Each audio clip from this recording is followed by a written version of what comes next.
Time it is, it's the roundup, it gets no better than this. Yes, Northwest sir. ESPN, yeah, that's me. Your main man proving the play. I got Make sure my you like, partner comment, with and me share. today. Shot. Yeah, he got his glasses on and everything. Let's get ready to go. Let's go. I'm doing my Jalen Rose right now. Are you doing your Jalen Rose, huh? Okay, I feel you. I like that Jalen Rose little look right there. Okay, welcome, y'all.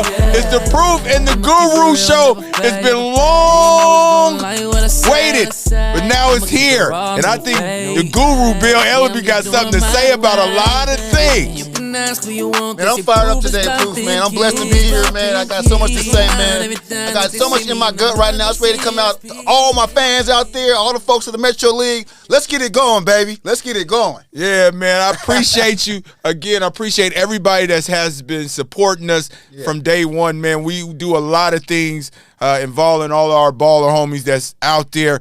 And, you know, it's road to the dome time right now. But I want to give you guys a little preview of what's going to happen today.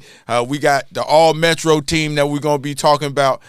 We had the regional games and just the road to the dome. It's state, they say, you know, regional games is part of the state, right? The Metro had their all-Metro team, but this is the Guru's all-Metro team. So it is a little different. You know, Seattle Basketball Services. So, you know what I'm saying? It's my take. And, you know, I'm consulting. You know, I got my partner in crime, Fred Brown Jr. And, Okay. You know, the Don King, you know what I'm saying? Talk to my guy, JB, and, of course, Proof. I listen in here and there. But it's the Guru right now, baby. I'm ready to talk about my all-Metro team, man. Big shout out to SeattleBasketballServices.com, Bill's scouting services that helps all kids try to get a scholarship on all levels. We trying to have them ball out and play basketball on all levels. So big shout out to Bill doing that. Big shout out to Midtown Freddie Brown, JB, my partner in crime. That's mine's. Just as Bill has his partner in crime, Fred Brown. But look, this is the man. I got to get to what we got going on today. Okay, so we talk about your Seattle Basketball Services, the Gurus all Metro team, which, you know, I ain't even looked yet. I'm gonna look once we talk about it. Okay, and then we'll talk about the regional games. Regional games is considered state, but we'll talk about those games. And then after those games, we talk about current events. And I'm going to ask you random fire questions about certain things about high school basketball, whether it be from the past or the future or what you see, what's going on, the referees. We got to talk about all of that. All right? Let's get it, baby. All right, you know man. It's the Proof and the Guru show. I really appreciate y'all. When y'all see this podcast, make sure you like a friend, share it with somebody else so everybody can hear what we got to say, man. We are really excited. The road to the dome is here. This is one of our busiest months, but one of the best months for me personally because there's a lot of basketball being played. But the Gurus all-Metro team, I got to hear this. It's been well overdue. The Metro League has put theirs out. I've seen a couple other people put some out as well of their teams or whatever the case may be. But you know what, Guru, I want to know your all-Metro team. Well, we're going to start with the MVP of the league. And it's consistent with the coaches' vote. But I really struggled with this because I wanted to have I almost had Braden Smith co-MVP. Okay. Corin Johnson. Okay. That was tough because Braden Smith had such a great year, Proof. Yeah. Carrying Seattle Prep and playing some great basketball. On numerous occasions, I've watched Braden Smith play, and he's right on par with Nate Robinson to me as far as a All-American in football, basketball, but the way he plays the game, getting to the basket, how strong he is, how he creates and how he scores, and just carries his team on his back. So that was tough for me. Yeah, Seattle Prep runs through Braden Smith, man. They run, you know, he is their tempo, man. He definitely creates. But big shout out to Corin. You know, Corin Johnson, UW commit. I think he's going to do well. The Bulldogs are undefeated right now. You still definitely have to look at that as part of his credentials, man. He's really leading the team right now. I think you took a little steam from him. That's where I'm going with this. Garfield has the best team, and they have the best players. But the top dog, the lead dog on top of the hill is Corin Johnson. He's a great combo guard. Some people want to say he's a point guard. He's going to on the next level. He's this, he's that. He can play either one of them effectively. Okay. And he can score from anywhere. His shooting is the best range, 2 from three-pointer. He can create his own shot off the dribble with his nasty step backs, crossovers, and spin moves. But he also can fly through the air proof on the transition with his dunks and his dipsy doos and his finger roll. Okay. The That jelly, George huh? Gervin, that George Gervin finger roll. Okay, he got one of those with him. Okay, a You package. follow me on Twitter at Bill Ellaby. You've heard me say it enough times with him in that smooth finger roll like Iceman. Yeah. So he's that good. He's that talented to me. And he's also able to command and respect from his teammates, who oftentimes, even the All-American, defer to him to take the game over and take the big shots for his team. Yes, I do see that as well. Now, big shout out to Corin Johnson again, Seattle Basketball Services MVP for this year. Bill, who's your defensive player of the year? That was easy, I think, for me because this kid, man, he plays so hard. He sets the tone for Garfield's defense. He picks up full court, and he's so talented, has such a great attitude, and he loves to play defense. And he's my best on-ball defender in the state of Washington, and that's Raphael Poppy Justice from Garfield. Just tenacious on-ball defender. He's tough. He's a leader, and he's so physical, and he gets right up in you too. Oh yeah, he do. He all in your muzzle, Ty. He's right here in your muggle. And he slowed down the best players in Metro, including Braden, Yes. including Isaiah Watts, we'll get to in a second. Okay. And yeah, some let's other get great to- let's- players. Yeah. Okay. So your defensive player of the year was Raphael Justice. I think it was well deserved. Big shout out to Raphael Poppy Justice, man, from Garfield. That's 2 for Garfield right now. SBS Most Improved Player. Who you got, Guru? Man, this kid, man, I don't know what happened. He used to be 6 foot or 5'11", and he was a very crafty point guard, could pass and shoot. But now he's 6'4", and that extra height really gave him the court vision, and he still plays with his moxie, and he's so smooth. And I know he can shoot that well from three-pointer. And that's 6'4" point guard Mason Williams from O'Day. I mean, I see his dad Chuck, and I'm like, man, I got to get on this bandwagon right now. I mean, Big shout out, Chuck. you know, Chuck, we all know the longtime coach of Rotary, coaching kids in the neighborhood, a real great man in this community. But his son is special. He's been in the gym for years with his dad, and you can see it proof. I mean, his maturity level, the way he plays, how smooth he is, how he dictates tempo, nothing rushes his game. And he's just an excellent three-point shooter. And he has nice passes in there, in that key pocket passes. I mean, he's the epitome of a point guard. You know, he doesn't think shot first like some point guards. We're going to get into that because some people think that's not really a point guard, but it is a point guard in today's game. You can blame Steph Curry for that. And Dame, Stop blaming Steph, And- man. Don't okay, be blaming okay. Steph. Steph practiced those shots. you're right, and Dame Dollar. Oh. Talking about, and John Morant. These shoot first point guards these kids are imitating. So I don't want to hear nothing Okay. about Corin Johnson not being one because Corin Johnson's doing the same thing they all do. Okay, he's trying to get to the league, and this is what his big bros do. Oh, welcome again to the Proof and Guru Show. Bill, who is your coach of the year? You know, we were at the Bellevue, and we talked about, you know, the Lakeside girls, and you know what I'm saying, because Marvin, I felt should have got it. Man, we got to give it to the teams who are winning. We have to Okay. reward them for winning, you know, and not say, oh, he has all the talent, he has all this. Well, I've seen talented teams lose, but how can you manage those egos? How do you get them to play defense? How do you get them to be together? My coach of the year is Javon Nickens for Garfield High School. Big shout out, Javon. Man, Bones has done a great job with that team. I think he has. He's put his heart and soul in this team, and the way they play, and the way their schemes and their game planning. I've been loving it. You know how people are saying, well, Sherelle should get the ball more. Sherelle should get this. Sherelle should get that. Sherelle gets the ball when he should get the ball. When it's a game plan for him, when they have a mismatch problem and they exploit that. He's been doing a good job of calling timeouts. He's been doing a good job of really getting his guys a play. Oh, he's been doing a good job of greasing the wheel and will. Oh, he's on the rest. But the biggest thing is how I see his coaches really impacted me for him, coach of the year, is his players off the bench, how well they're playing. Okay. Giselle Brown, Tremaine Yes. Goodry, Emmett, all these guys off the bench. Your guy, Yamani Howe, all these great players off the bench and how they come in and contribute. That's coaching. They're not complaining about playing time and points because most of them kids will be starting somewhere else, in the Metro League. But he's got them guys all buying in. Yeah. You know, That's a testament to his coaching. and even the star players are buying in. You know, some people are saying, well, you know, and we're going to talk about him, I guess, next. Him and Isaiah, we still got to get to my first team. But, guys, even the star players in the team are sacrificing points, making the right play, feeding the ball to Sherrill, when normally any other great player would just be shooting it and saying, forget, I'm not passing him the ball. I can understand that, too. Now we're getting into these Metro League first, second, and third team. We on the first team, Bill, and I need to know who is on the first team. One more thing about Coach Javon Nickens, too. One more thing. He's been great he's been great in the late games as well. Great in the late games, using his timeouts, strategizing. Yeah, I definitely agree with that. Definitely agree. O'Day, you didn't have a chance at the beginning.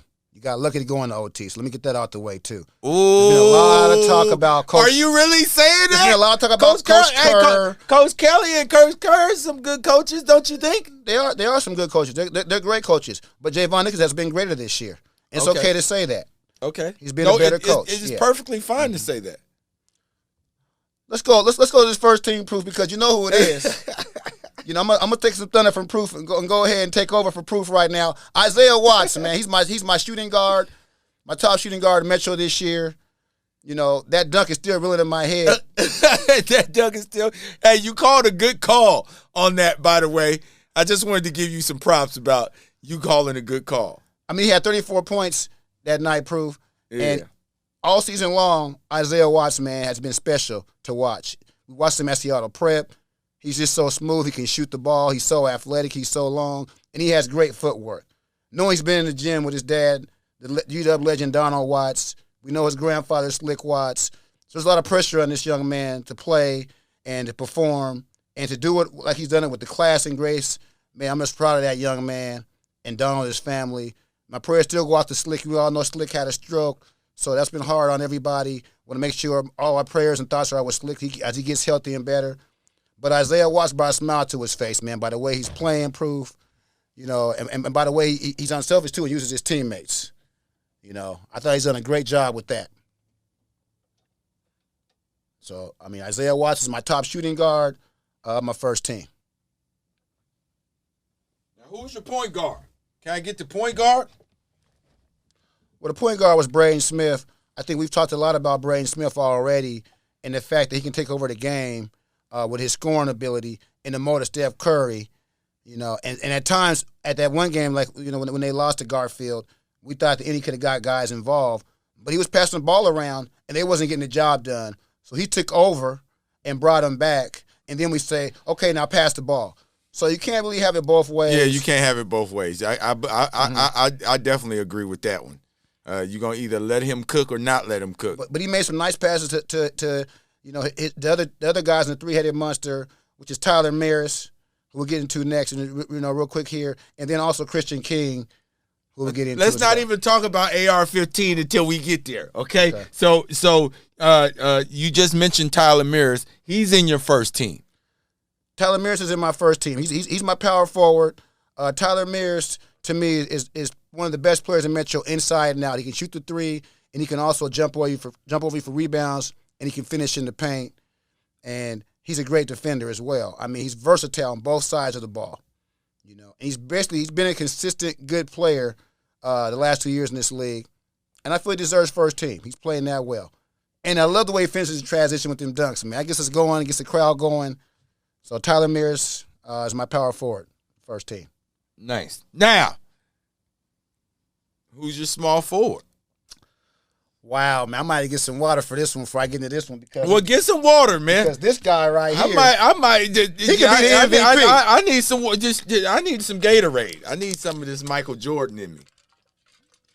This kid can be the MVP, and I get a lot of calls from this kid because I call him an All-American, but he is All-American. He's on the USA team, the 19 and 1800 USA team.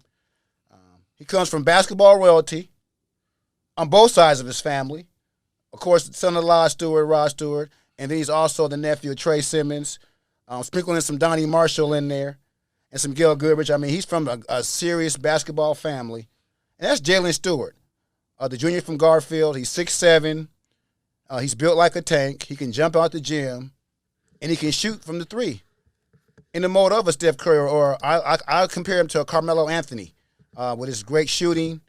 And you see last game proof, he took over the game against O'Day. We know he got 10, 11 points, 12 points, but what he did was he got the rebounds, jumping over the rim, giving these rebounds. He got block shots. He took charge. You know, he was a defensive leader, so he can do whatever it takes in that court proof at a very high level.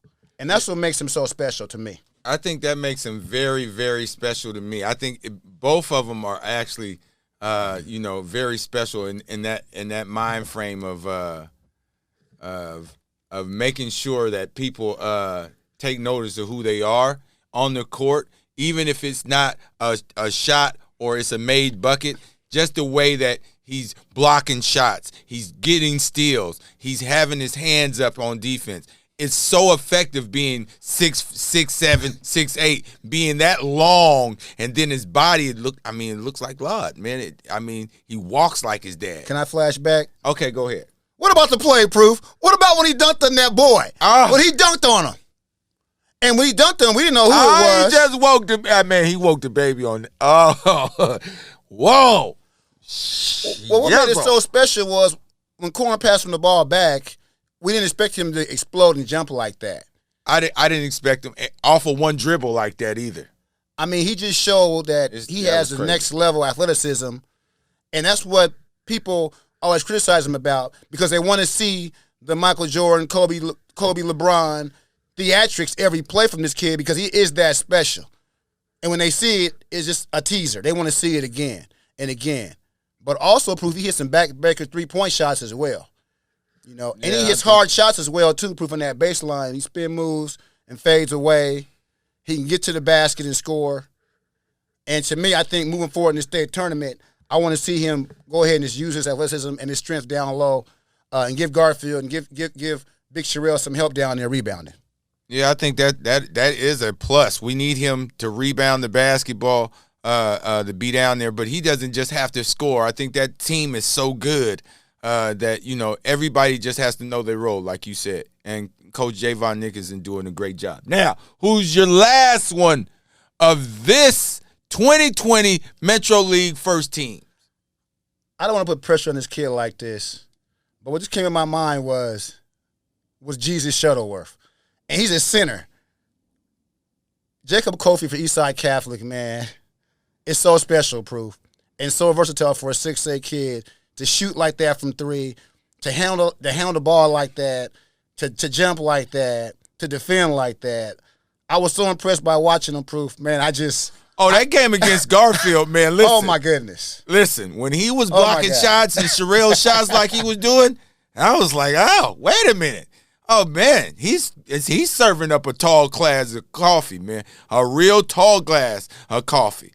I really appreciate and admired how he played defense. And then I didn't know he can create off the shot, off the dribble like that. And he was creating his own shot, being that tall, being able to create his own shot, and then backing up, hitting fadeaways. I was like, ooh, that's a tall cup of coffee. You hear me?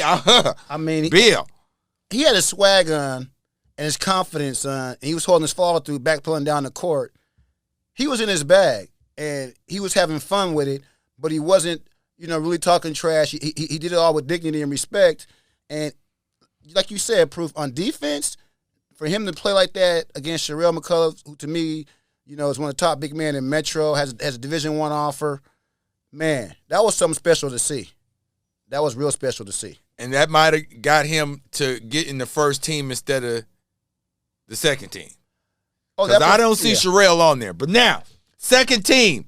Who's on your second team? We're going to discuss this afterwards. Well, because I know you're going to say what you're going to say about Kofi in his season and how many games he played this year. That's kind of No. Okay. I said at the end we can talk about that. The ones I might have switched up or not.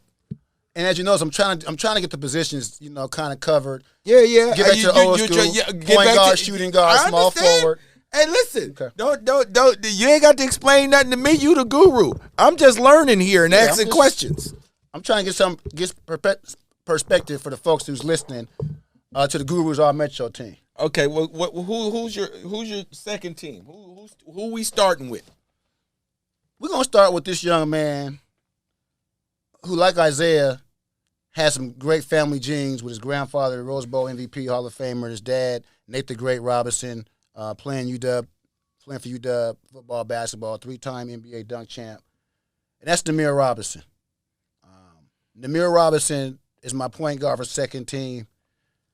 And, hey, it was an easy choice for me because, to me, he played like he could be on the first team at times with the way he's carried this Rainier Beach team, especially lately, scoring the basketball when they're having these scoring droughts as they're having, we'll probably get into later, and how he's playing defense, how he stopped the other top guards in Metro defensively, and then also on offense, able to push the tempo, scoring transition, and his pull-up jumper and three-pointers, man, has been spot-on proof.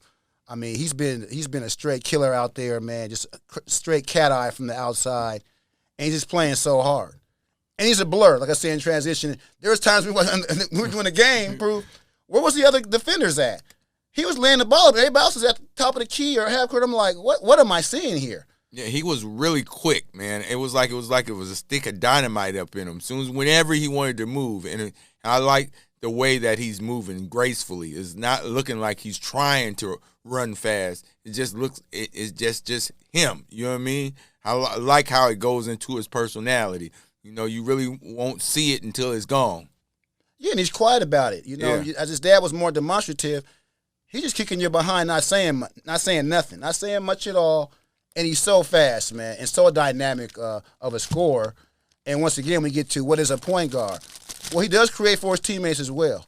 He makes nice passes. Half the time, they're not even ready for him, or they're not finishing, which we'll get into later. But, hey, Namir Robinson, to me, he was the second-best point guard behind Braden Smith for Seattle Prep this year in the Metro League. Next one up. I want to hear this one, though. This one of my favorites. I mean, he's O'Day finest, man. As O'Day goes, as I've been saying, you've been watching our telecast, the Proof and Guru show. As O'Day goes, as he goes, O'Day goes, and that's Owen Moriarty for O'Day. 6'2", point guard, sophomore, shooting guard. He can play both positions, but more in the shooting guard. He's fearless going to the basket. Proof. He finishes over the big guys. He's so relentless. He's such a scorer mentality, and he's so tough, man, going to the basket. And he can shoot the three-point shot. You know, he's gotten a lot better with that. He's hitting that. But he's just so tough, man, so hungry. And if you listen in Division II schools, he wants a scholarship. He's told me, I want a scholarship, Guru. I'm that good. And he is that good. And he showed it with Garfield game, that Garfield District Championship, pushing Garfield to the brink of their perfect season. Which didn't happen, which could have happened, but it didn't happen. But you was shaking in your boots a little bit. You know, Owen Moriarty is such a good player for O'Day, and he plays bigger than 6'2". That's what I've been amazed by. How he gets to the basket, he's able to shoot over everybody. I love his rebounding right now, and it's just his demeanor as well. Is really, he's going to give you all he has. He's going to pack a lunch when he goes out there, and he's going to try his best. Especially when O'Day gets in those droughts, Owen Moriarty kind of gets in the game and gets some points going for him. Well, I see them in the summer at Oregon, and I was talking to Chase Young, who runs Seattle High Academic, who's a good friend of mine. I coached him at Roosevelt High School back in the day. But when I first seen him play, I kept asking Chase, because I was scouting his team, I kept asking, who is that kid? Who is that kid? And it was Owen Moriarty, and he played with such a high motor in front of the coaches. And he plays so hard, and he was getting to the basket, and I was like, who is that kid? You know, who plays with so much energy and passion. And that's transferred over to his team this year at O'Day, and he's taking that team, Proof, from a middle-of-the-pack Metro team up to the top. Well, they're in regionals now. Number 3 in regionals, but to be exact. Who you got next? I got probably the best shooter in Metro to me. I mean, this kid, Proof, can really feel it. You know, he's in line with Isaiah Watts and Namir Robinson, following in his family special genes. His dad, Rich King, played for the Seattle Sonics back in the day. Got drafted in the lottery, and that's Christian King, 6'7" small forward for Seattle Prep. AR-15 King. I get it correct when you're talking to me. Okay, if you talking to me. If you're talking to me, just make sure you understand that's AR-15 King right there to me. He's shooting lights out right now. Proof. Oh my gosh, man! I mean, he's making 3 to 4 threes a game, and some games 6 3-pointers. I mean, he's just making that shot like it's a layup. It's just straight butter, man. He's part of that three-headed monster with Braid and Tyler Mears and Christian King, who to me, like I've been saying all year, it was the second best team in Metro. They're that good. He's that good. And what I like about him now is he's starting to rebound. He's starting to score close to the basket. But you can't leave him open, Proof. I mean, to me, he is the best shooter in Metro from 3. Every time you watch him, he's the most consistent. He always brings it, and he's just an excellent shooter. Really Rainier Beach found that out real fast. They left him open, and it's like pack out. By the time they knew it, he had about 3-4 of them up and wasn't missing. He was not missing in that Rainier Beach game. My goodness. Listen. Big shout out to Christian King and Seattle Prep. They're in regional still as well. Who do you have next? Well, his dad played for NC State, so we can keep going about family trees. Okay. His dad was a great athlete and a great player as well. This player is Kamal Muhammad from Lakeside. I mean, we're talking about a 6'7", 6'8" kid who has so much upside. Proof. He's so athletic. He can shoot it. He can rebound the basketball. And he carried Lakeside team this year. You know, he's up there to 18, 20-point range. He gets double-figure rebounds. He blocks shots. He's such a great kid as well. That's Kamal Muhammad, man. I really like the way he played this year, and I like his heart.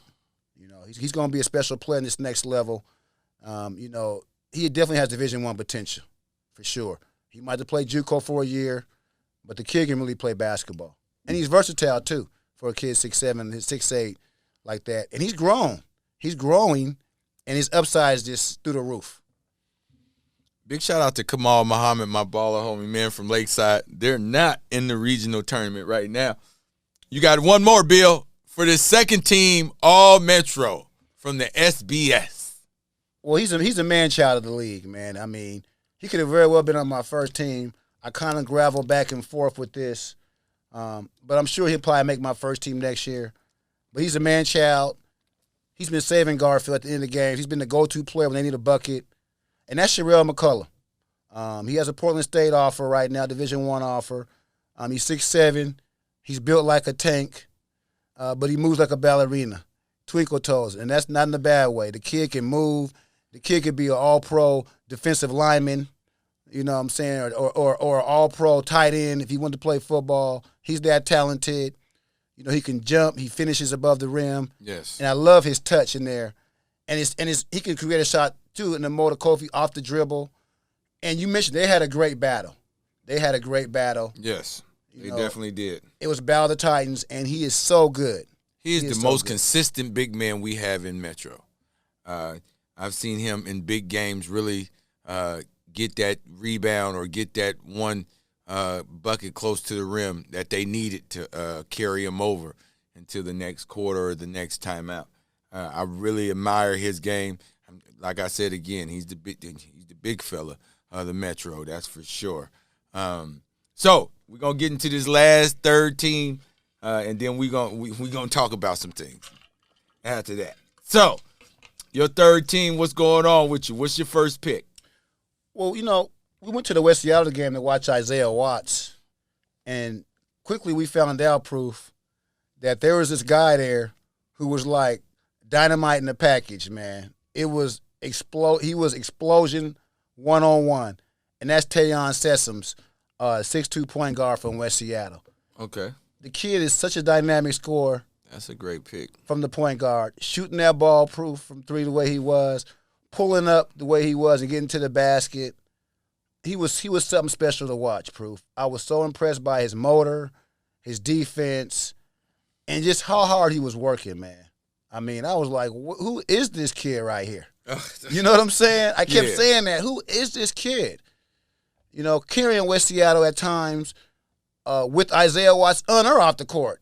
He was that good, and a player like that, sometimes he gets the blame, right, if they don't win. But he should deserve the credit when they do. You know, he gets the blame when they lose, but he gets the credit when they win. And that's just Tayon Sessoms.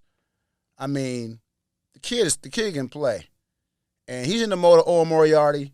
You know, while I'm having this unsigned senior showcase with the Division II schools going to come, Western and Central and St. Martin's, SPU, all will be there.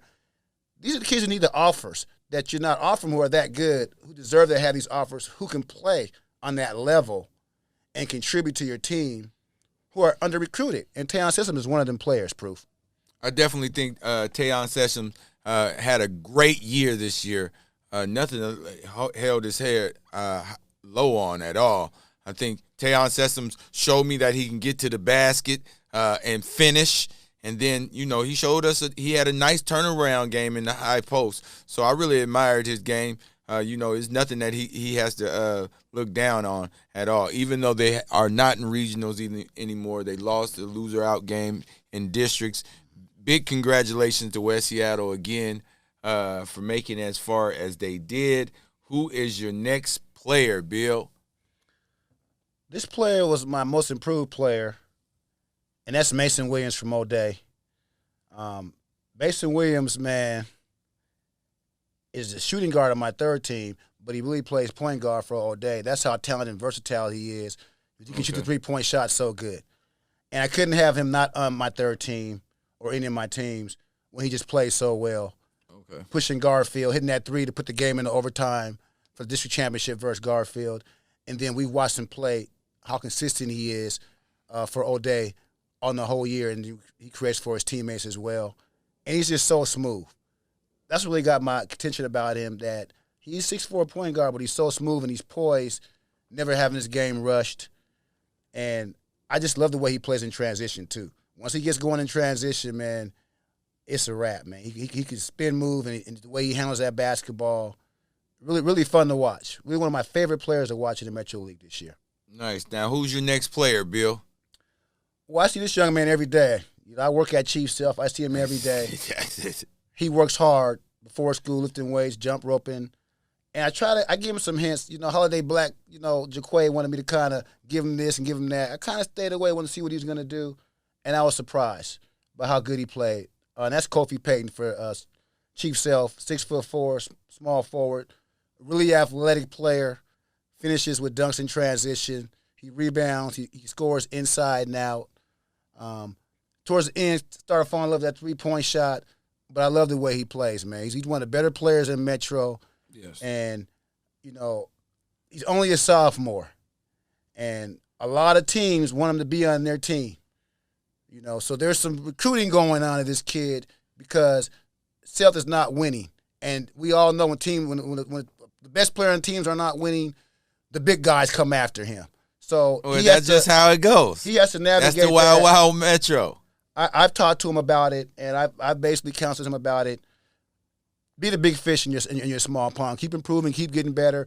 You know, keep making your game to the next level. Because to me, I think he has that potential to be there. Proof. He's so athletic, and I love his attitude. He's always working hard. He's a very respectable young man. And sky's the limit for Kofi Payton, man, at Chief Self. Sky's the limit for him, man. He's going to do something special in this league. Nice. Next player on this third team, Bill, who is it? He could have been on my second team, too, man. This kid, man, I mean, he's the baddest. He's the baddest white dude in Metro. I'm going to say it. Just, you know, I'm not going to get all in the race and all that, but he's the baddest. One of the baddest white players in the state, period. And we know, you know how we do this because we all think this is a black man sport and white man can't jump. Well, this white man can jump. Lewis Granite Holiday from Eastside Catholic, man, is so strong, is so skilled, and I was so surprised about how much his game has improved from when he was at Nathan Hill. And he's lost the weight. He got rid of that baby fat Proof, right? He's cut up and skinny now and buff now. You know, I don't know what Eastside Catholic, what Coach Brett Mayer and Tony White, them guys doing out there to them boys. But this guy was sharp like an iron, man. He was so good and finishing in traffic, down low, stepping out, shooting a three-pointer, rebounding. And he also got some of my defensive player of the year votes from the Guru. He's a very tough player. Big shout out to Brett Merritt and Tony White and them boys out there at Eastside Catholic. Big shout out to Lewis for getting on the third team. We got one more player and then we'll talk about it. Now, who's your next player, Bill? This player is probably the most rawest. He's probably has probably the most potential. And that's the big kid from Ingram, 6'8", Dennis Cataract Proof. We seen him play at O'Day. He was hitting 3-point shots. He was scoring down low. He could put the ball on the floor a little bit. Yes. But he plays with such a high motor, and he has a great attitude. I factor that into how good they play, how good they're going to get, and their upside. And character matters on the SBS All Metro teams, and he has high character, and I just love his heart, Proof.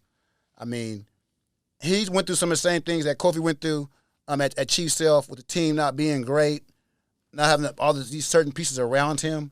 Yes. But he's played hard, and he carried Ingram this year. And he's a very good player down low. He can finish. He can rebound. He's a great rim protector. And he's one of the top centers in the Metro League. And I definitely second that. yeah, and I thought we saw that all day, Proof, how he kept his team in the game for a little while for that first half. And then also he's able to defend at a high level. Yeah, very high level. I seen him block a couple shots there at O'Day as well. Now, we can talk about it. Some questions I have to ask you, though. Okay. I really thought that Christian King should have been the most improved player. I think Christian King kind of came out of nowhere because of the COVID year. He wasn't shooting like that. And, yeah. And Jacob Kofi being at the first team, I think he's an amazing talent. But I didn't see enough of him this year for me to say that he was the first team. I think if we're going to all-metro talent, then, yes, he's the first team. But I think Sherelle McCullough was the most consistent big man in the Metro. Played all the games, and he was a factor each time he sat on the court. Oh, yeah. Other than that, I think it's pretty dope. I think, yeah, I would ask you about the most improved player, just simply due to the fact that Christian King is shooting the way that he's shooting right now, and I think he came out of kind of nowhere.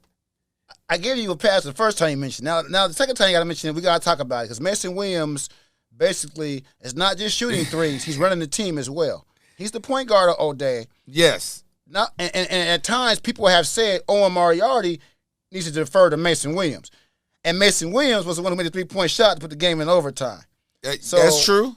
That's true. So Mason Williams, I think, and he missed a couple of them chippy shots that he usually makes. Yeah. You know, I definitely believe and that he scores too. on all three levels, you know what I'm saying, at this point in time. And as the season went on, Christian King, he started I think doing both that. of them, you can't lose with Right. either one of them, but I just thought that Christian King shot a lot more better from the three-point line and developed the post game. When we watched him at O'Day, beat O'Day, he was on the baseline, posting up, turnaround jumpers, and hitting the three. So, you know, I just think Christian King, AR-15, if you're really talking to me, I think he was the best shooter in Metro this year. The most consistent, I would say. From three. From three-point land, he was the most consistent. But the player of the year, you don't have no gripe with me. I think Braylon Smith definitely has to have a couple of those votes, just simply due to the fact that he's the most valuable player on his basketball team. Even though Tyler Mirror is just as valuable, I think you take Braylon Smith off of that team, they're not as good as that. Well, yeah, and then you can also argue, you know, for Owen Moriarty to be on the first team, or like you said, Sherelle McCullough to be on the first team. Yeah. Just based on their consistent play all year. Yes. And how good they've played. So you definitely get no argument from the guru with that. Okay, cool. I'm glad. Well, you know what? We ain't argued today, Yeah. but we gonna argue after this regional. We talk about this regionals though, okay? Because the regionals is going down right now. Okay, let me get this out the way. Because first of all, won't you tell the people what you got going on for the Unsigned Senior Showcase? Let them know what's going on, so they'll know everything that's going on with your Unsigned Senior Showcase. Okay, well, this flyer, it should be out tonight or tomorrow. It's going to be March 19th. It's going to be at Pacific Courts. In conjunction with, you guys know, Keenan Oliver runs the Pacific Coast Gym. He's also an excellent trainer, runs the program Fuego out of the gym. So we're going to have an unsigned senior showcase March 19th. You need to go to Seattle Basketball Services. The flyer will be up this weekend. And make sure you put your free player profile on my website, seattlebasketballservices.com, for the coaches. So they have all your academic information, all your points per game, all your awards, and all that. You also see there's going to be a fee of $50 for everybody to come into the tournament and play. It's unsigned senior exposure tournament. We're going to have college coaches there from Division II, III, NAIA, JUCO, and the NWAC. And Seattle Basketball Services will be there to kind of help you through the recruiting process. I do have recruiting assistant service as well that I offer for me and Fred Brown Jr., and also Big Will Dorsey, the Don King. He's been helping me for many years with kids, helping me play some JUCOs and making calls, trying to help kids play college basketball on all levels. So we'll have some services for you. We're going to make sure we're going to feed you lunch, put that on there. You know, we got the C.J. Ellerby Foundation. My son plays for Portland Trailblazers. He's going to be donating some food for the kids so they have something to eat. And we just want to have a good time, man, and give you guys some exposure and then help you guys get a chance to play basketball on the next level and get your college education started, because that's the most important thing for you guys to get an education and continue to play basketball, and also at the same time get some money out your parents' pockets. Save some money for your parents' pockets by getting you a scholarship, giving you some financial aid, and helping you that way. That's what's up, Bill. Now, let's get ready to rumble, okay? Because we got some games that being played. Woo, we sure do. Okay, this Friday and Saturday, mostly Saturday. Most of the games is going to be at Bellevue College that we're going to be attending. But Bill talked about we're going to go to Lake Washington, so I don't know what's going to happen here. I just don't know. Now, Timberline versus Garfield. We going right into it. Timberline versus Garfield. Who you got, Bill? First of all, do you want to just go by who you think gonna win this gold ball? Who you think? I want to know who your final four is going to be out of this right here, Bill. Do you need me to? I could put it. I can get it a little closer for you. Well, the Final Four, that's kind of going ways after the regional to see who's going to be there and how the brackets shape up. So that's definitely going to have a bearing on my picks for the Final Four. But the regional games, they look pretty clear to me on who I think is going to win. We all know it's Metro over everybody with me. Okay. We know it's Metro over everybody with me. And it should be all top seeds, 1, 2, 3, 4, 5, all Metro teams, period. We can argue about O'Day being 3, which, you know, we've heard some grumblings about that. We can get into that. I'm sure we're going to talk about that. Yes. But that first game, Timberline and Garfield, I am going with Garfield. Timberline has a very special player, though. One of the best players in the state of Washington. In that 2023 class, that Brooklyn Hicks, that kid is special, man. That kid can score. His dad's from New York. He can definitely score. He came to one of me and Fred Brown's camps we had out there at EBC, man. This kid, man, his dad's from Brooklyn, played college ball. This kid has a high motor and can score with the best of them in the state of Washington. So I'm anxious to see what he can do against Garfield. But he won't beat Garfield, but he could have 30 or 40 points. That won't be enough. You know, even if he has that much with Poppy getting into him. But I give him 20-25, and I give Garfield the win on that Timberline game right there. Okay. So who is your favorite? Is Garfield? You think Garfield gonna win it all? Without a doubt. They're playing for a perfect season. They have the best player in the state. They have the best coach, Javon Nichols, right now in the state. They have the most depth in the state. And they play the best defense in the state. And I think we hear that term defense wins championships. And I used to always kind of, I don't want to hear that. But it's true. And you have the best defender in the state in Poppy Justice. And as you know, Proof, we know about Jalen Stewart and Sherelle McCullough and Corin Johnson. That's easy. Yes. But you don't talk about Tremaine Goodry. We don't talk about Giselle Brown. We don't talk about Kenzel Massey. I mean, these kids are playing a high level basketball right now off that bench. That's a Proof. big fact. That's a And big fact. They're not making mistakes. They're playing efficient. They're playing hard. And I just feel Garfield's, man, they have the mojo right now. And that O'Day game was a good test for them. No, O'Day was a good test. It was a great test. Just the way the game was. went and how they went into overtime and how they had to overcome some adversity. Because just like Prep had the lead over Garfield, Garfield has a way of catching up to you and then going to the next level with their transition game and the way they go into them spurts and make them runs. No team does that but Garfield. That's a fact. The second game coming up for the regionals is the Mount Spokane game, and this is up in the top 8 bracket. So they are not in the loser out game. They just are here for placing and seeding. The loser goes into the first day of the tournament and have to play a loser out game. So Mount Spokane, Auburn. Auburn's been number 2 all year. Their only losses to Garfield. What do you see in this game against Mount Spokane? I really think Mount Spokane, they always come east of the mountains, man, and really give us a good game. Well, that's a good point. Mount Spokane always plays us hard, and they always have a great team concept, and they're always pretty big down low and able to slow the game down, able to give us a different look, and they come very motivated to play our teams.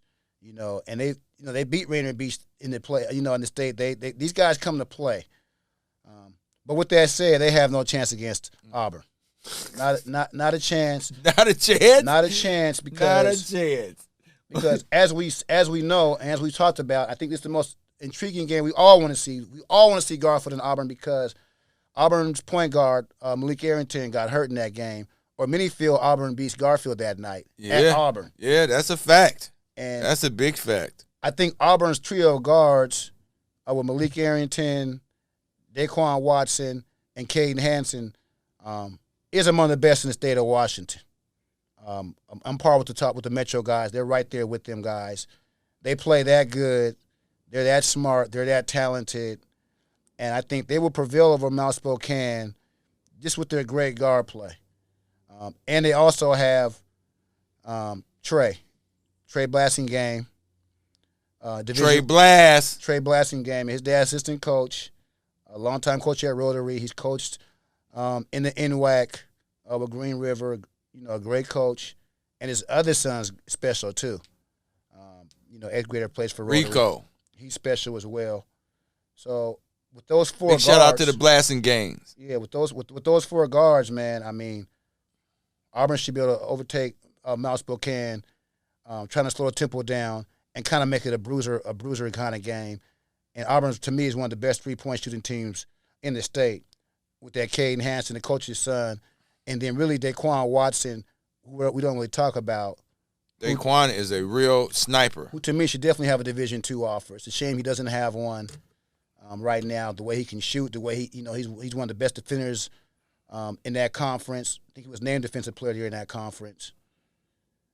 And always has his hands up in the passing lanes. He gets steals, and he's a great shooter. I really like his jump shot, bro.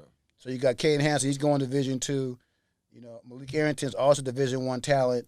Even though I'm hearing rumors he might go play JUCO or he might go to prep, or he's waiting on Boise State. But Malik Arrington's definitely Division I talent. Blasting Game's Division I talent. So Auburn should have no problems getting past Mount Spokane in a tough game. But I see them winning that game 8 to 10 points. Okay. So Gig Harbor and this game right here and that's Friday night at 6 p.m. So are we going to that, Bill? Or are we staying in local until state? What we going to do? Well, I could be in Portland, but if I'm not in Portland, I'll be at that game. Well, if you in Portland, I'm in Portland. If you in Portland, I'm in Portland. I'm about sick of you always leaving me. How we going to do the Proof and Guru show and you going to just leave me? We got to have CJ on the show.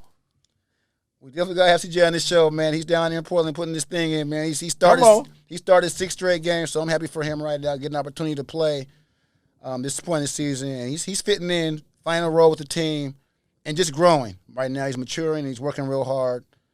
I'm trying to stay on that roster, man, get another contract, man. Okay, I We're feel trying that. to scout, he's trying to count that Skrilla right now. Yeah, I feel that. Now, the next game is the Egg McMuffin game. If we need to stop it, just let me know. The next game is the Egg McMuffin game, the Gig Harbor versus O'Day game. It's at 10 a.m. on Saturday.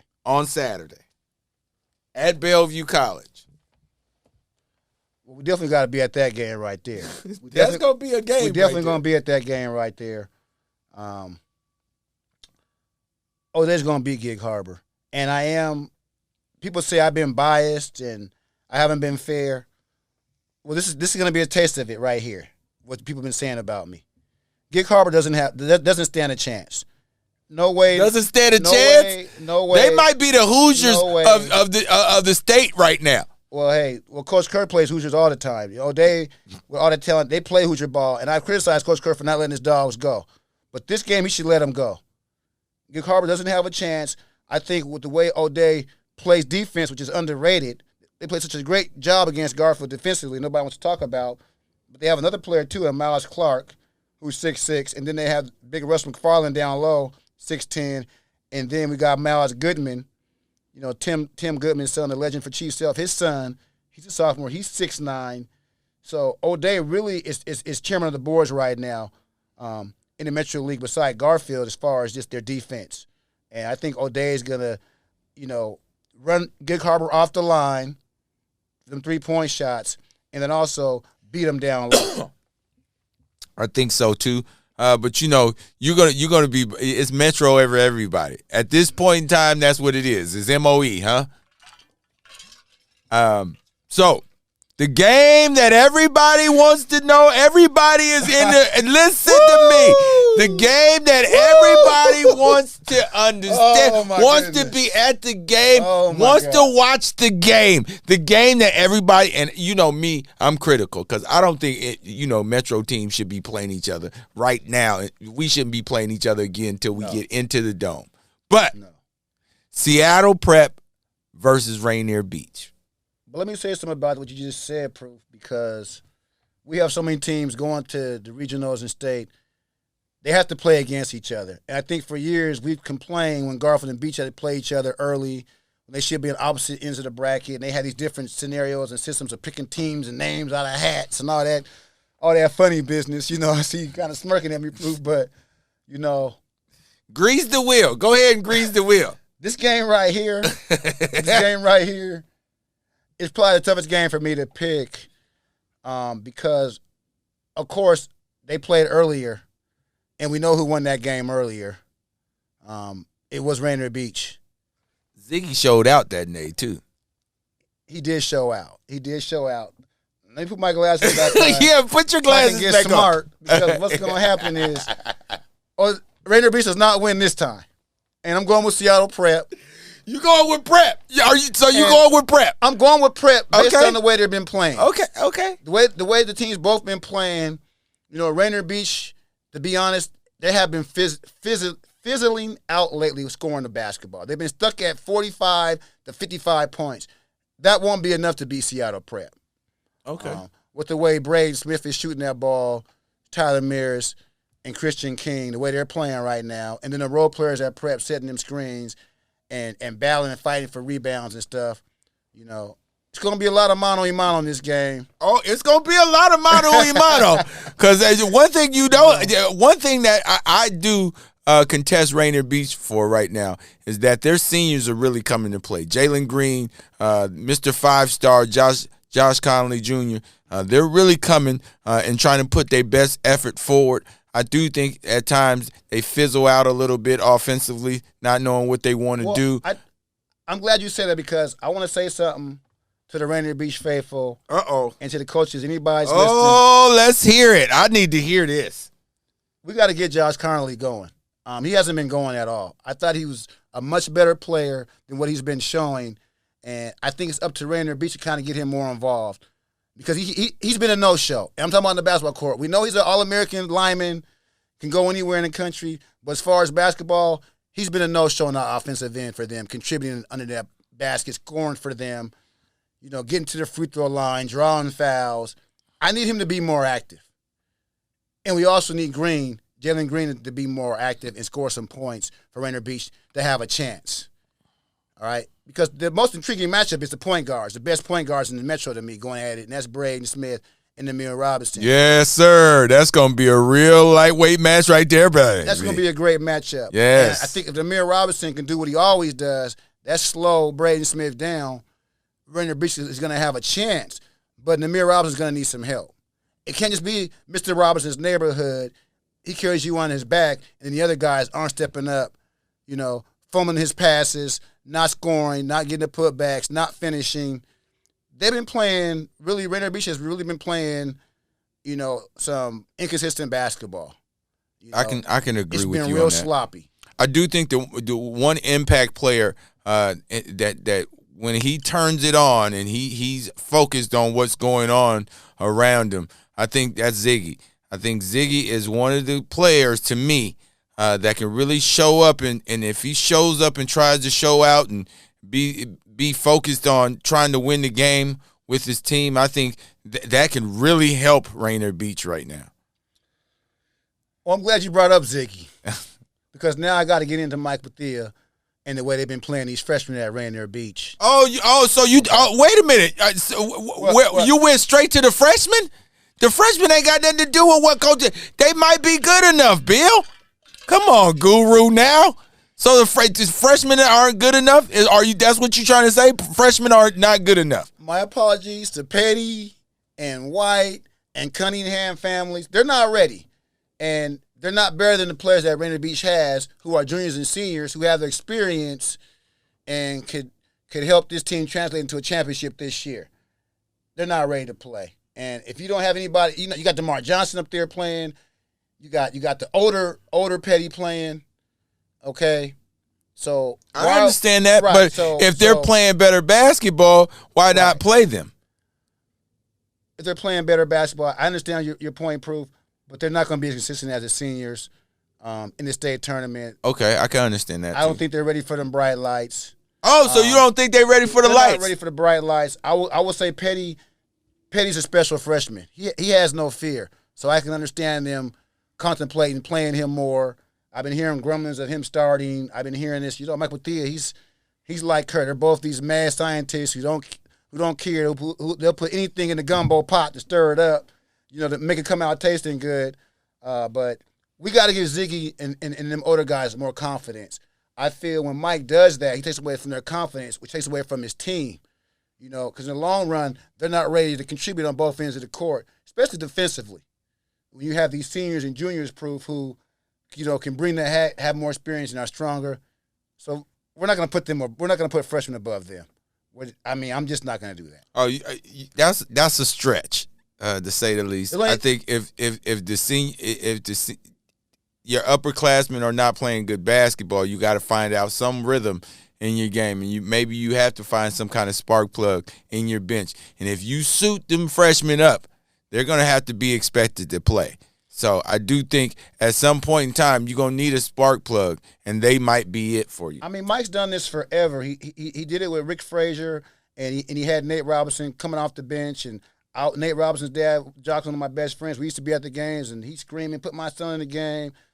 But Ricky Frazier's floater is one of the best in Metro. He was a great player. So you still need Nate Robinson off the bench. They still need Petty off the bench. So what Mike has to understand is you can't take the players' confidence like that. With today's kids, they're so sensitive. They're so more fragile with this social media, and there's ego there as well.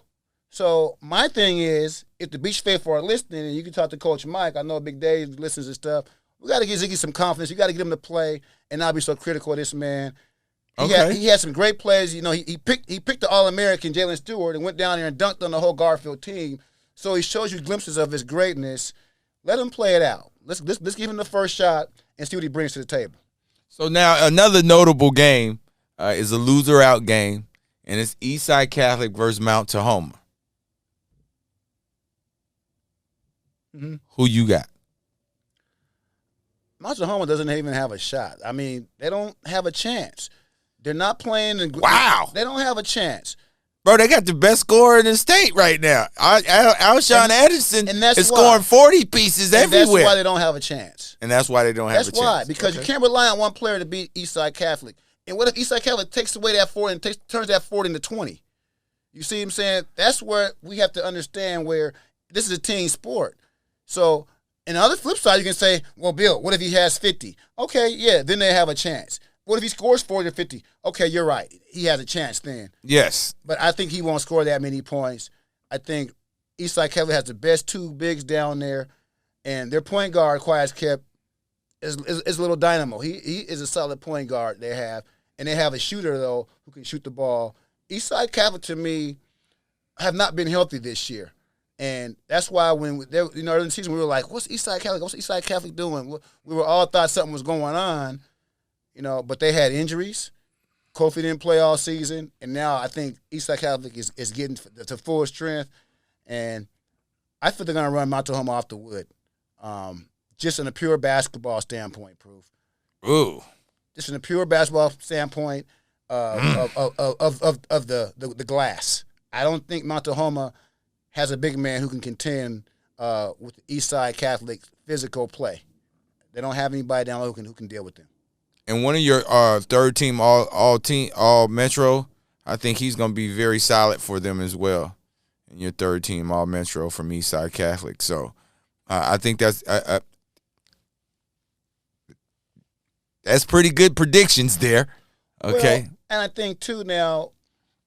I'm not going to ask you about all the rest of them because they ain't got no Metro team in it. Well, you mentioned Brent Merritt earlier, and what I like about how Brent does this, how he manages the game, I don't see him really ever screaming at the refs or his players or all that energy. He's always putting his energy into the team sets, what his team needs to do, asking the refs to do this. Kind of the mode too of Rashad Powell, where they coach. They're real coaches. They're, to me, college coaches because they don't let their emotions get involved with the game itself and teaching the game itself and managing the game. Okay. Through the fourth quarters of the game, and has their fingers on their team like they have their fingers on their players. So I really like the job he does. And to me, Eastside Catholic is one of the sleepers going to the state tournament. Big sleeper going to the state tournament. Big sleeper is what you said? Big sleepers going to the state tournament. Oh, my gosh. You said big sleeper. Ooh, big sleeper? So now, we're going to transition now. We talk about regionals. That is on the 25th and the 26th. I do want to hear about your Montlake Terrace team because you were kind of talking about Montlake Terrace. They're playing Kelso, and we all expect Montlake Terrace to win that game. I'm not picking anybody to win the game. I just said that from the RPI standings, they shouldn't have been ninth. That's all I said. I don't think, I've watched them twice. And they're okay. They're an okay team. I think they like you said about O'Day, they earned their right to be second. Well, they earned their right to got into regionals. They were in the championship game of their districts, so they're number 9. And I think Kelso is a good team. They just beat Shorecrest in the play-in game, but they got hands and feet put on them against Auburn. They lost by a lot of margin. The only person that I feel is better in that District 3, District 4 is Gig Harbor, which beat Kelso as well.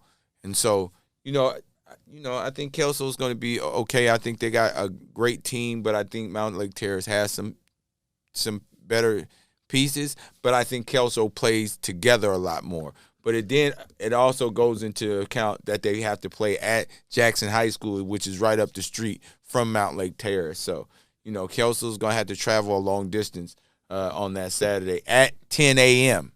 So it's going to be a real egg. I did want to say something about Lake Washington and that Ben Nyquist, how impressed I was with how he played in districts. And because I do have an all-district team coming out, we probably get into next week, Proof. Yes, we'll get into the all-district team next week. But Ben Nyquist is definitely going to be on that team, one of my teams. The kid can play.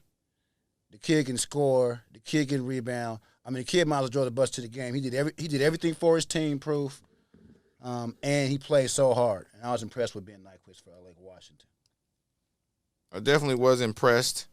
He showed that he had a lot more in his tank than I thought he did. I could tell you that. When I first thought Lake Washington team, I thought, I'm going to see what player comes out, and Nyquist was it.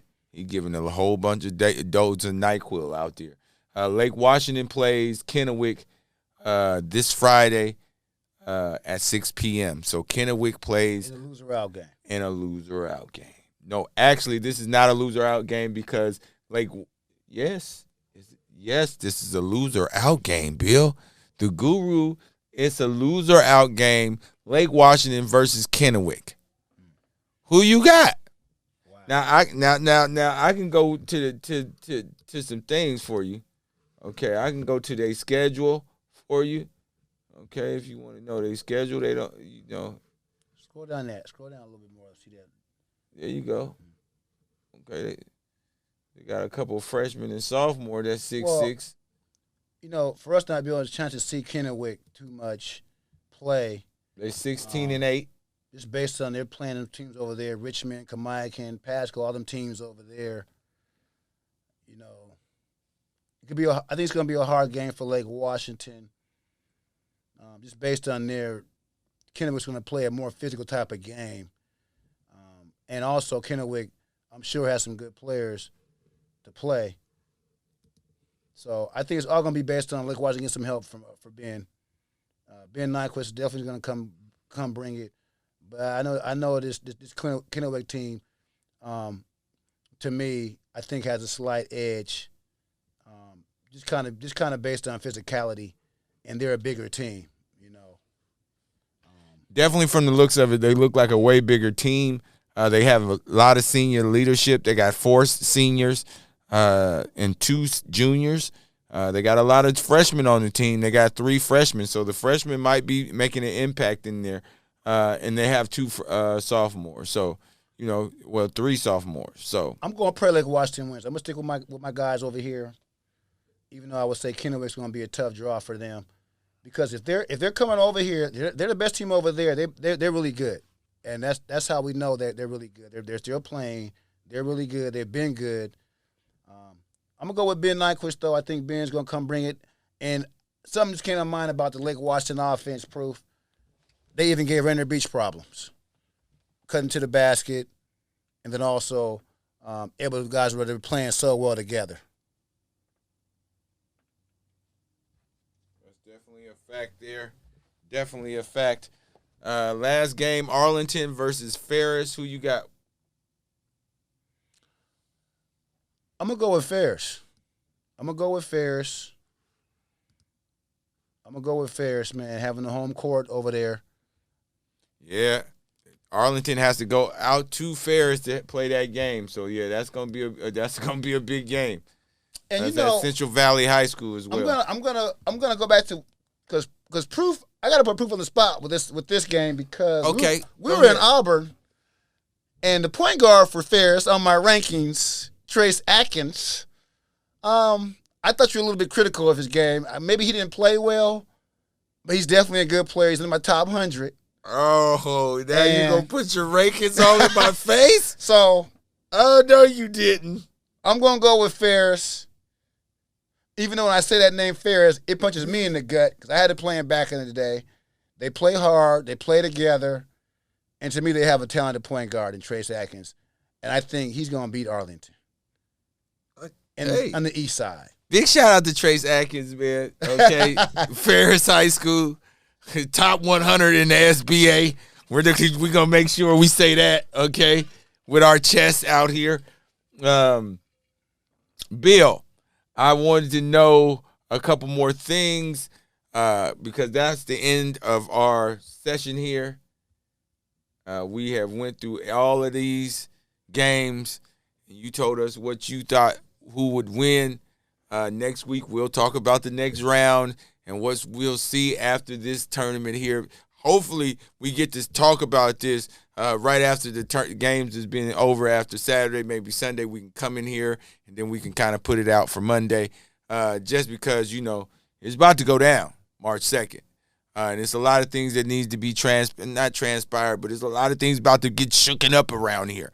But I wanted to ask you, what was your fondest state tournament memory? What was one of your fondest memories? For me, I think it was 1987. We won our second state championship, back-to-back state championship.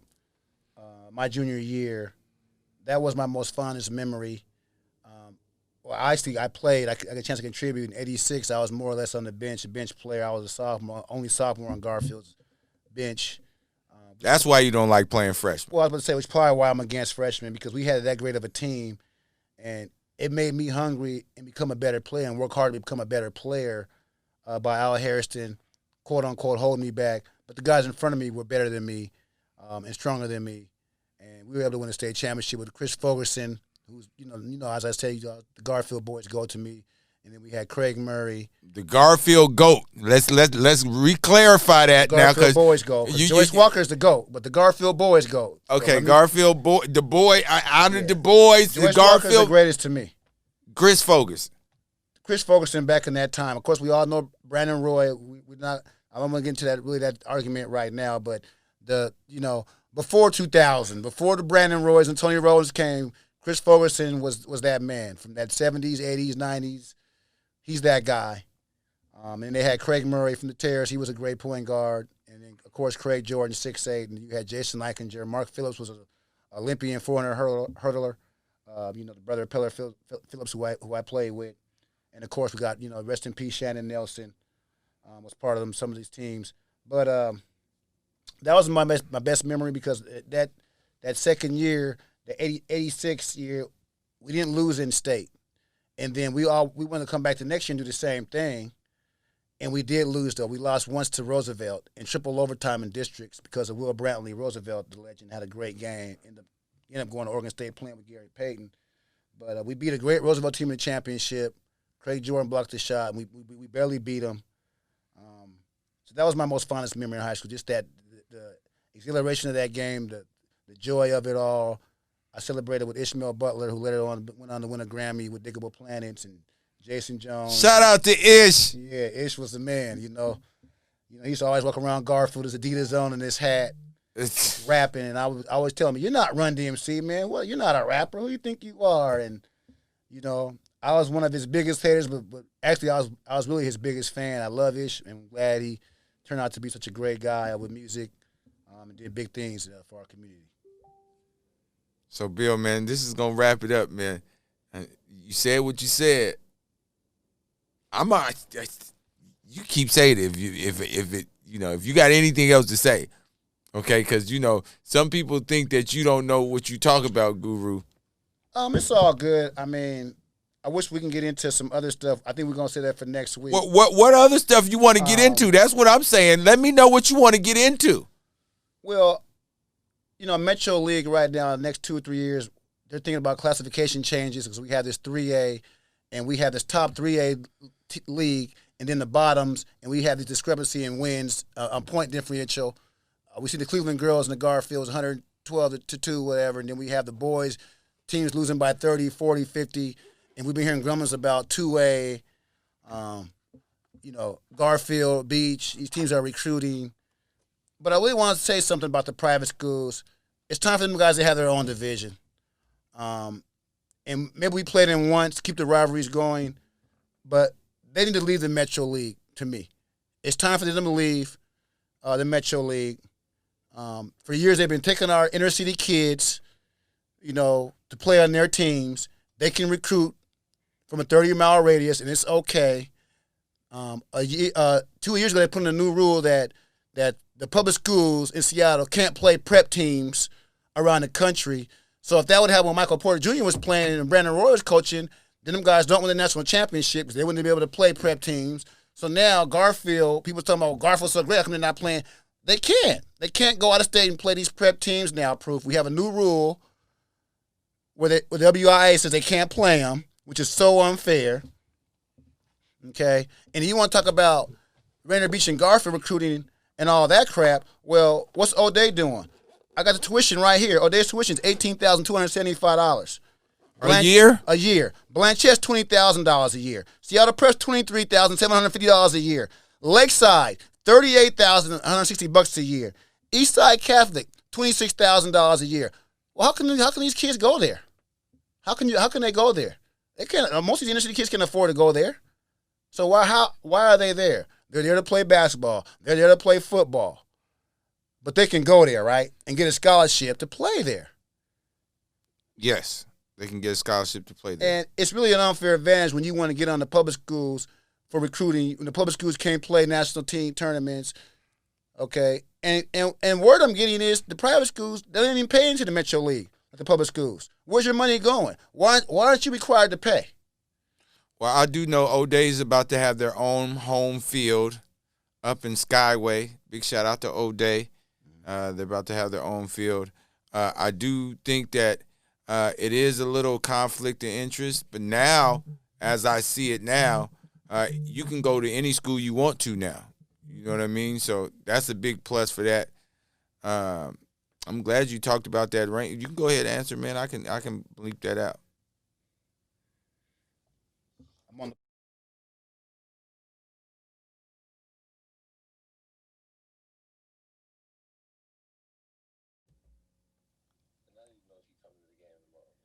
Yeah, we're coming. Me, your mom, and Champs.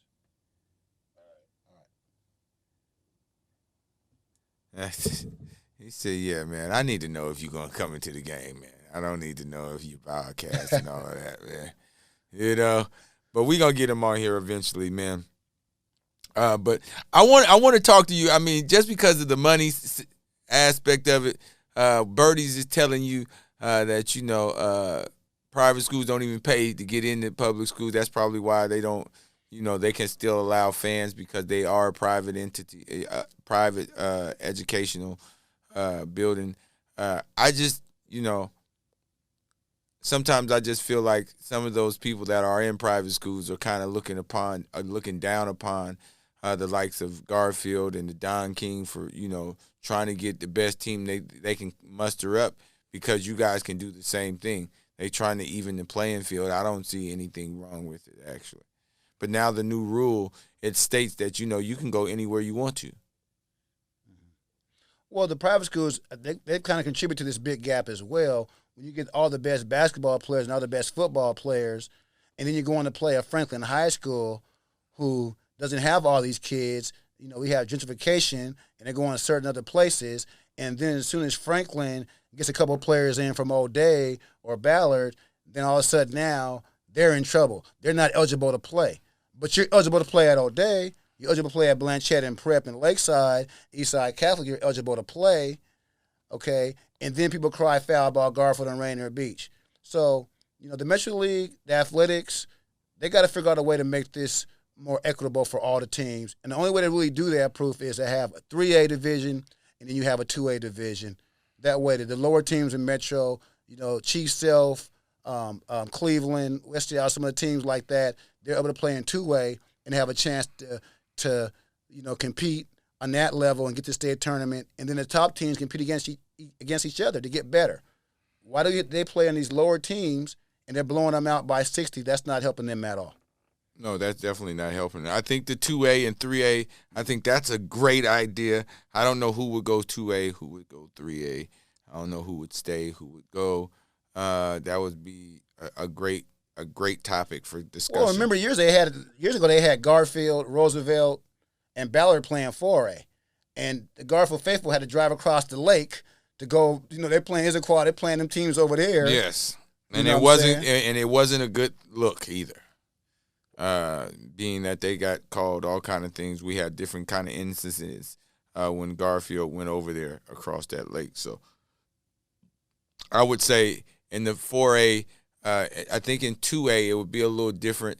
Just trying to get 3 or 4 teams. I think 3 or 4 or even 6 teams going that way would probably help a lot in people's success.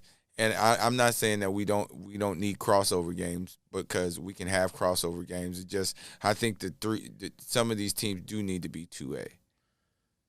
And I don't want to hear no more about the private schools being better academically. I understand it's more academic-driven environment. More kids are going to college and so forth. but there's a lot of good students at Garfield, at Franklin, at Beach, at Cleveland, West Seattle. We have STEM programs. We have engineering programs. We used to have the Mesa programs. We have Royal Scholars. We have all these things, Proof. So it's up to the kids, too, and their parents to get the education, take education serious, because education is there for Seattle Public Schools. It is there, but when you pay for something, it's guaranteed almost. And that's what some people pay for. And or get scholarships for, and then some of those students don't even make it through those schools. ooh. Okay, so there's a lot of stories that they're not helping them. They get them in the all day, and they're not helping them. Yeah. As long as you can bounce that ball and catch that football, we'll help you stay eligible. But I'm not going to come knock on your door to help your son without him bouncing a basketball or catching a football. You don't get to forfeit some of that $18,000, $25,000. Okay, I mean $38,000 to go to Lakeside. Well, they don't get a lot of recruits, Bill. They just got the wrong recruiter in there. Is that the case? Jermaine Isabel did play for Lakeside. Isaiah Brown did play for Lakeside. John Davis did play for Lakeside. Yes, they did. I don't think any of them guys can afford $38,000 a year. And I guarantee they didn't pay $38,000. Even if they could afford it, they don't have to pay it. They're on scholarship. They're on scholarship. I think that's an unfair advantage right there. Definitely an unfair advantage. Okay. I agree with I respect your opinion. I don't really have anything really bad or negative to say about your opinion or somebody else's opinion. I just think it's different. Yeah, let's just say, we'll go back to Tony Rowland playing at Garfield, and their whole school was marching for him. They're trying to make him ineligible. They said he lived in Renton. Let's say he did, even though he has family all through the CD. I know where the Walkers live. They're right there. His family's right there in the CD. He lives there. His mom or dad lived in, or cousin or whatever lived in Renton. He has two homes. Whatever he was doing. That's not an issue at O'Day. It's not an issue at Prep. No. He lives in Renton. He goes to Seattle. Who cares? It's okay for private schools to do that. I think that's why they have to be in their own separate league if they're going to have different rules from the other public schools. Well, now that rule is now gone, so a kid can go wherever he wants to go. Mm-hmm. That's what the rule says. But if he tries to transfer, it has to be outside of a 60-mile radius of the school he went to, he last attended. So, but with the WIAA, just like the bracket system and how they secretly had committees, it's the razzle-dazzle. You don't know what's going to happen until they tell you. And that's kind of crazy to me. I think the bracket system is a little bit unsimplistic at all times. You have to really look through these tournaments and see what's going on, to see what's next, to see what's next. I've never seen the Final Four bracket look like that, and they got 64 teams. Okay, and we're only having how many right now? And it just doesn't seem right to me. So, but, I can't get enough of it. This is the road to the Dome. It's always a great year, a great positive experience when I see us going to the Dome, man, having our days off to make sure we're there. It's all 3A's all in the morning, so we got to be there early morning to see the games. I want to give a big shout out to everybody that's been tuning into our live streams, watching us get down, calling the games. Just know that we've been doing that for a long time. That's just human nature for us. Just because we're in the gym a lot, I begged Bill Ellaby to get on the mic a long time, and once he did, he got real comfortable with it. I really appreciate him coming into the office today, starting our podcast because it's about to go down. Bill, are you ready? Hey, I'm ready, Proof, man. I'm ready, man. Thanks for having me, man. This is going to be exciting times. It ain't no damn thanks for having me. This is the Proof and the Guru show. Shit. Thank them. Don't thank me. Shit. Thank them. I think what he's doing is he's not giving himself enough credit. Proof has really been saying a lot of things for a lot of people that they can't say. He's been supporting a lot of kids in football, basketball, and I just love what he's doing, man. He's he's showing me that he's here, and he's working hard, and he cares, and that's what it's all about, man. So shout out to Proof in the Play, man. Hey, you know, he always want to pump the guru up. Shout out to Proof in the Play. We about to do this, Proof. Are you ready? Hey, man, yeah, listen. I'm ready, man. The Proof and the Guru Show. Stay tuned. More interviews, more people in here, and more of the Guru and his damn antics and what he and his opinion. I believe. I got a lot to say, man. I'm mad we got to go now, but I got a lot to say, man. I got to get to this Rainier Vista right now for the Rotary Trials, but I got a lot to say. Oh, I mean, you know, somebody said Doug Wren was the best player to play here. Doug Wren? Doug Wren. Doug Wren? Doug Wren. Ain't no argument for me. Who better? You know what time it is? It's the round. I want to know who's better than Doug Wren. I don't know. We got to talk about this. Yeah, well, we can talk. I mean, we got to talk about Doug Wren. Listen, man, you got to go. You got to go. Man, I got to go, man. Doug Wren, Lod Stewart, he was ranked above LeBron James. You going to talk about Lod Stewart, too? Can't leave Lod Stewart out of it. Shoot, can't do that. Well, I was just asking you. Somebody had said it, and I was just asking. We got too many players, man. I don't know. We got too many guys coming out of here, man. You know what I'm saying? Baby Boy in the All-Star game. Zach LaVine.